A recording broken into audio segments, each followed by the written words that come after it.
Selamat Selamat petang. malam. Saya mau mulai dari yang udah terang-terangan dukung Pak Prabowo, Mas Slamet. PAN sudah terbuka mendukung Pak Prabowo. Artinya kan udah yakin banget nih dukung Pak Prabowo-nya. Tapi kok Gibrannya nggak dibawa-bawa? Baik.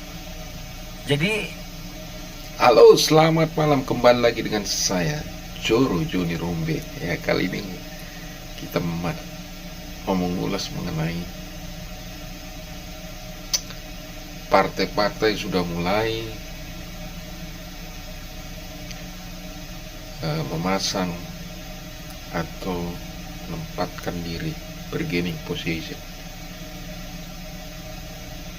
dan secara tidak langsung mereka mau mengincar RI 2. Tapi ya kita lihat nanti apakah yang bentuk bagaimanakah yang diinginkan oleh rakyat Indonesia, seorang pemimpin yang bagaimanakah. Pada saat Pilpres 2024 sebenarnya Mas Gibran tidak mau, karena ada paksaan, tawaran berkali-kali, mau tidak mau bapaknya menyerahkan ke dalam pangkuan Ibu Pertiwi untuk menjadi RI 2, dan terbukti memang satu kali putaran 50%. Artinya Mas Gibran ini mempunyai suatu karisma atau daya tarik tersendiri, lagi disokong oleh bapaknya Pak Jokowi. Kalau yang lain, maaf saja, mungkin belum saatnya, belum waktunya. Pak Prabowo tidak akan melihat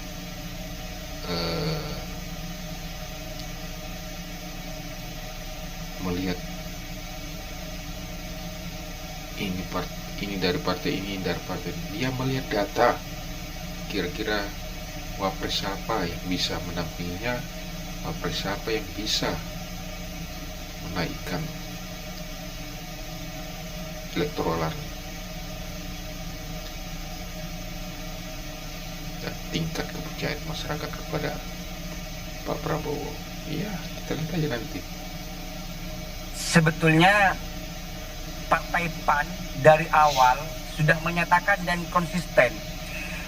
Pada tanggal 20 April tahun 2025 di acara Halal Bihalal di DPP PAN, Ketum Sulhas secara lantang dan tegas di hadapan kader se-Indonesia mengatakan siap melanjutkan kepemimpinan Bapak Prabowo, yaitu mengatakan beliau 2 periode. Persoalan wakil presidennya kita bicarakan dan PAN mau terlibat untuk menentukan, begitu. Karena berbicara tentang PAN dan Gerindra bukan soal politik yang pragmatis, tetapi soal kesamaan misi dan misi yang sama-sama dimiliki oleh kedua partai. Nah itu maksudnya Dan kesamaan Pak misinya Prabowo- cuma sama Gerindra aja, Mas Slamet, sama wapresnya agak-agak beda nih. Nah, kan begini Mbak, kita kan menilai bahwa hari ini siapapun nanti pada tahun 2029 yang diinginkan oleh Bapak Prabowo untuk mendampingi dan masuk dalam radar PAN, tentunya kami akan mendukung, begitu. Bukan berarti ini sebagai bentuk penolakan terhadap salah satu figur. Karena pada prinsipnya hari ini masih dinamis semuanya. Pada hakikatnya PAN ingin memberikan dukungan penuh kepada Bapak Prabowo untuk melanjutkan kepemimpinannya sebagai Presiden Republik Indonesia. Oke, nah kalau Bang David ini ada PKB, ada PAN udah jelas dukung Pak Prabowo. Tapi wapresnya kayaknya lihat nanti dulu. Kalau PAN bahkan udah langsung majukan Pak Zulhas. Anda merasa Mas Gibran mulai ditinggalin?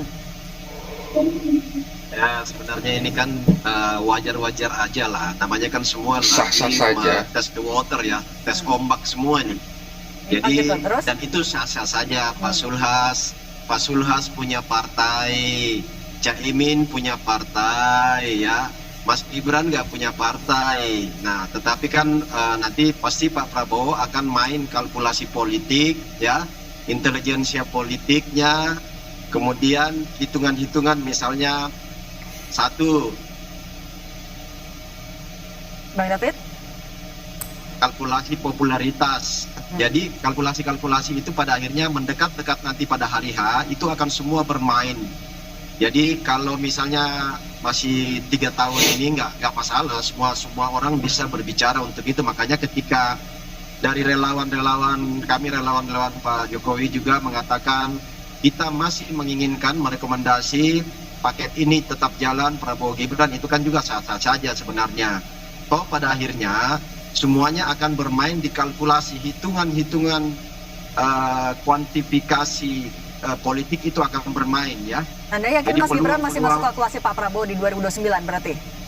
Oh sangat. Kalau dari kami sangat optimis ya, sangat optimis karena kekuatan yang ada di belakang Mas Gibran ini kan luar biasa, termasuk realitas lapangan. Mas Gibran nggak pernah bicara kan hal-hal itu. Beliau itu hanya bekerja saja. Selalu saya katakan itu silent movement ya, Oke. bekerja dalam diam, bergerak dalam diam, melaksanakan tugas sebagai wapres. Bahkan apa yang ditugaskan dan diperintahkan oleh Presiden Prabowo, beliau laksanakan tanpa ada argumen ya. Semuanya dilaksanakan secara silent, dan itu juga bagian dari bagaimana pengabdian, kesetiaan seorang wakil kepada Oke. presidennya ya. Oke. Saya Tentu pikir itu, Mbak. Oke, saya nanya ke Bung Rey. Iya, ya, fakta di lapangan harus dilihat nanti.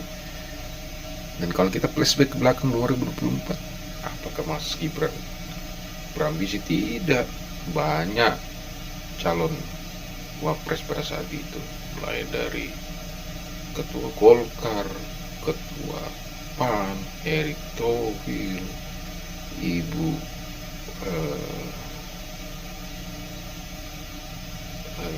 Gubernur Jawa Timur itu, tapi semuanya sepakat untuk menunjuk Mas Gibran menjadi wapres pendampingi Pak Prabowo. Kalau gitu, Bung Rey, kalau kita ingat 2024 PAN kan termasuk salah satu yang ya setia banget memang sama Pak Prabowo, termasuk juga saat itu wapresnya adalah Mas Gibran dan setia juga sama Pak Jokowi. Tapi sekarang tiba-tiba Mas Gibran nggak masuk kalkulasinya di 2029. Ada apa, Bung Rey? Iya, politik ini basisnya kan pragmatisme. Kalau kita bisa, kenapa orang lain itu? Apalagi sampai sekarang dengan 0% itu kan daya tawar partai politik ini makin menguat. Dia dapat Pak Prabowo, beda dengan dahulu karena kan harus 4% kan, atau 2,8% gitu. Kalau sekarang kan enggak. Jadi setiap orang sekarang memungkinkan untuk membangun koalisinya masing-masing. Pada tingkat tertentu ya Pak Prabowo juga khawatir nih kalau sampai beliau mendapatkan figur yang tidak tepat di 2029 yang akan datang gitu. Tapi sebagai presiden kan beliau masih menjadi ikon. Tapi kita akan lihat entah ke depan apakah tingkat kepuasan kepada Pak Prabowo misalnya masih tetap tinggi atau tidak, karena kelihatan kecenderungannya kan terus menurun gitu. Saat yang bersamaan kan beliau udah mau coba nih kalau bergandengan dengan Gibran gimana, apakah memang sesuatu yang masih ideal di tengah masyarakat atau tidak. Jadi ada Masih, untuk persoalan pertama adalah pragmatisme semua partai tentunya politik, masih ya, ideal di bahwa ya mereka tengah-tengah tetap ingin masyarakat. dong digandeng gitu ya. Kenapa Gibran bukan kita, kan kira-kira gitu. Nah yang kedua tentu saja juga Pak Prabowo melihat kalkulasi sepanjang 5-4 tahun ke depan ini berpasangan dengan Gibran, naikin popularitasnya apa enggak sih gitu loh, atau partai yang lain popularitas Gibrannya masih bisa dijaga apa enggak. Oke, tapi Bung Rey, ini tuh sebenarnya partai-partai mempertimbangkan berambisi maju jadi RE2 karena memang mau menduduki posisi itu, yakin bisa menduduki posisi itu, atau justru ada pesona Solo yang mulai memudar? Tapi jangan dijawab dulu, Bung Rey, kita akan kembali usai jeda, tetap bersama kami di Kompas Petang. Nah ini salah lagi nih reporter dari Kompas TV ini. Dia mengatakan bahwa pesona Solo mulai memudar. Dia tidak mempunyai data bahwa elektoral kepuasan kepemimpinan Pak Jokowi sampai sekarang masih tetap konsisten dan makin menaik. Kalau kita bicara itu harus berdasarkan data, bukan berdasarkan suka atau tidak suka, atau pingin sekedar hanya membuat framing sehingga tetap banyak penonton, tetap banyak ya itulah media elektronik dan lain sebagainya. Jadi kami rakyat Indonesia akan tetap mendukung siapapun yang diusulkan oleh Pak Jokowi. Kalau perlu Prabowo Gibran 2009 jalan terus. Jadi kalkulasi politik itu harus berdasarkan data, bukan berdasarkan ini partai besar, itu partai kecil, ini partai sedang. Tidak. Buktinya Gibran tidak punya partai waktu dulu. Semua menunjuk pada Gibran. Terbukti memang satu kali putaran 58%. Dibabat semuanya lawan-lawan itu. Jadi kalau kalkulasi mulai dari sekarang sampai bahwa chance Gibran itu terbuka lebar 85%, Pak Prabowo masih tetap akan mengganti Gibran sebagai wakilnya. Kita lihat aja nanti. Kita lanjutkan dialog terkait sejumlah partai politik yang tampaknya mantap dukung periode keduanya Pak Prabowo. Mas Slamet, kalau kita ingat 2023, Pak Zulhas itu selalu bilang bahwa Pak Jokowi ini mengorkestrasi, tampaknya juga mesra sekali dengan Pak Jokowi. Tapi sekarang tiba-tiba anaknya tidak masuk bursa ketika masuk menjelang 2029. Apakah Anda tidak mengkhawatirkan ada konsekuensi politik yang didapat dengan pilihan Anda sendiri ini?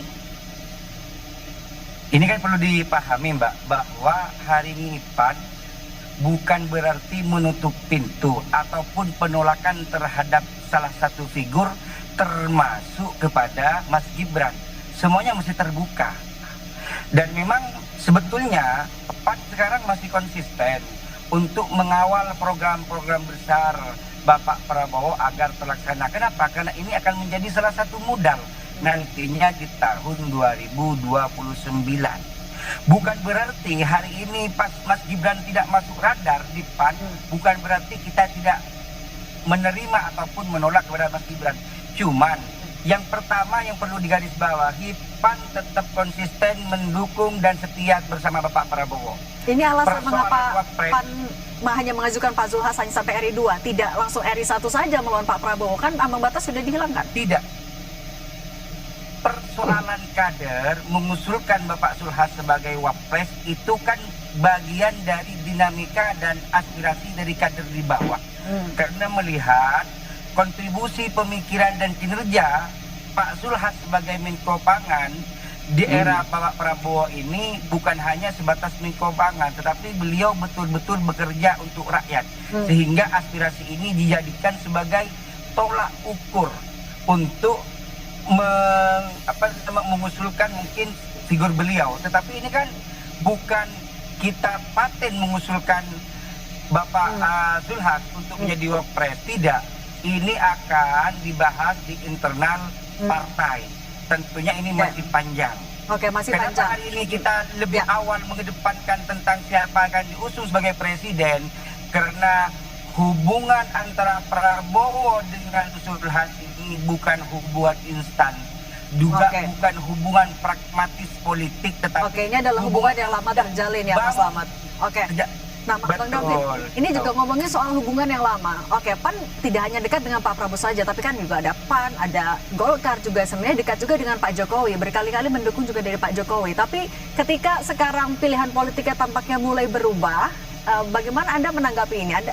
Anda merasa Pak Jokowi mulai ditinggalkan juga kah bahwa pesona Solo mulai pudar?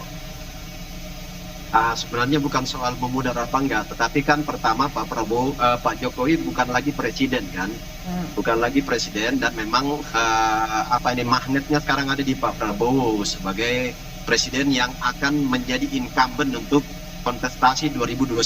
Nah, tetapi dari sisi tadi saya katakan itu wajar-wajar, semua pimpinan partai pengen meraih cita-cita politik, dan itu wajar aja. Bang Zulhas, Caimin, siapapun yang menjadi AHY termasuk ya, punya keinginan itu. Tetapi dari sisi kami yang mendukung Prabowo Gibran ini masih optimis bahwa tapi Bang David, pilihan ini Bang David, pernyataan Pak Jokowi yang menyatakan dukungan Prabowo Gibran 2 periode kemudian tidak didukung oleh beberapa partai yang ada di belakang Pak Jokowi sebelumnya. ya, saya kan biasa-biasa aja, itu biasa aja, karena pada akhirnya keputusan itu ada di seorang Pak Prabowo. Ya, keputusan ada di Pak Prabowo, dan sekarang untuk ke depan ini presiden threshold kan sudah 0%. Nggak ada lagi angka itu, sehingga Gerindra sendiri bisa saja sendiri memilih pasangannya Pak Prabowo, PAN bisa sendiri maju presiden dan wakilnya, semua partai bisa punya peluang sendiri-sendiri, sehingga bola terakhirnya itu ada sepenuhnya pada kewenangan dan diskresi seorang Pak Prabowo untuk memilih paketnya 02-nya siapa. Tetapi dari sisi kami yang mendukung Gibran itu masih sangat optimis, karena elektabilitas, popularitas, kinerja Gibran itu menjadi garanti untuk memenangkan lagi paket ini 2029-2034. Oke, kalau dari saya minta tanggapan Bung Rey dulu. Bung Rey, tapi ketika 3 tahun menjelang pemilu sudah ada partai-partai yang hanya mendukung Pak Prabowo-nya saja. Anda melihat konstelasi di 2029, Gibran masih akan bisa maju mendampingi Prabowo? Iya, bisa aja, tetapi saya kira ada sekitar 4 atau 5 ya. Pertama tentu karena ada unsur 0% kan. Yang kedua adalah yang maju ini bakal tokoh-tokoh partai politik, alasannya karena memang ya pragmatisme gitu. Nah yang ketiga betul, sejauh apa nanti popularitas, elektabilitas Pak Prabowo masih bisa menopang Gibran. Nah tentu secara alami dia akan menurun. Jadi kalau dia menurun sementara ketua-ketua umum ini masih memiliki panggung yang cukup untuk 3 tahun ke depan untuk menaikkan citra mereka, popularitas mereka dan sebagainya. Saat yang bersamaan kelihatan Gibran ini makin dipersempit ininya keterlibatannya lah ya, peran-perannya lah di debat publik. Makanya kalau disebutkan perannya itu banyak di belakang ya, kalau nggak kelihatan ke publik ya bagus-bagus saja. Tapi Bung Rey, ini juga jadi pertanyaan, kenapa parpol-parpol ini hanya menyasar posisi RI 2 aja, nggak berani loh jadi RI 1? Ada faktor apa? Tekanan kah? Atau faktor lain yang Anda lihat? Ya, tekanan realistis saja, susah. RI 2 aja belum tentu, apalagi RI 1. Ya. Susah. Kawan satu ini udah susah lah untuk didorong ya kan. Ya ini kan sepenuhnya elektabilitas, popularitasnya itu disandingkan dengan Pak Jokowi. Tanpa Pak Jokowi, 6% aja susah kok Gibran itu. Gitu loh kira-kira. Ya. Oke, saya minta tanggapan Mas Slamet dulu ya Bung Rey kalau gitu. Mas Slamet, benar nggak ada tekanan? Kenapa PAN sendiri hanya menyasar RI 2 aja? Kenapa nggak RI 1 sekalian? Sementara kan begini Mbak, ini kan belum ada pernyataan final dari ketum kami, Tum Zulhas. Karena kita berpikiran begini, hari ini kan tentang berbicara politik rasional, bukan politik kultur ataupun politik figur. Jadi yang kita inginkan hari ini, keberlangsungan berbangsa dan bernegara ini di era kepemimpinan Bapak Prabowo ini kita bisa melihat semua bahwa siapa yang bisa ataupun bisa dipastikan untuk melangsungkan program-program kerjanya. Kenapa? Bapak Prabowo ini memiliki misi yang sama, bahwa di dalam Partai Amanat Nasional ada 12 misi. Yang nomor poin 8-nya itu yaitu membangun arah kebijakan dari masyarakat bawah. Dan ini sudah dilakukan oleh Bapak Prabowo. Sehingga inilah salah satu alasan kami untuk ikut andil dari awal sejak tahun 2025 untuk mendukung Bapak Prabowo sebagai presiden 2 periode. Oke, tapi artinya tidak ada tekanan seperti kata bayang-bayang Bung Rey itu, tidak ada itu tekanan? Tidak ada. Sampai detik ini pun ketum kami enjoy. Tidak ada tekanan politik, tidak ada tendensius politik apapun yang terjadi pada ketum kami. Ini murni adalah aspirasi dari arus kader Partai Amanat Nasional untuk mendukung Prabowo melanjutkan kepemimpinannya di tahun 2029. Oke. Saya kira begini, kami selaku rakyat Indonesia, selaku masyarakat Indonesia, dari Sabang sampai Merauke, akan tetap berdiri di belakang Pak Jokowi. Otomatis kami akan berdiri di belakang Mas Gibran. Oleh karena itu, kita realistis saja akan melihat data.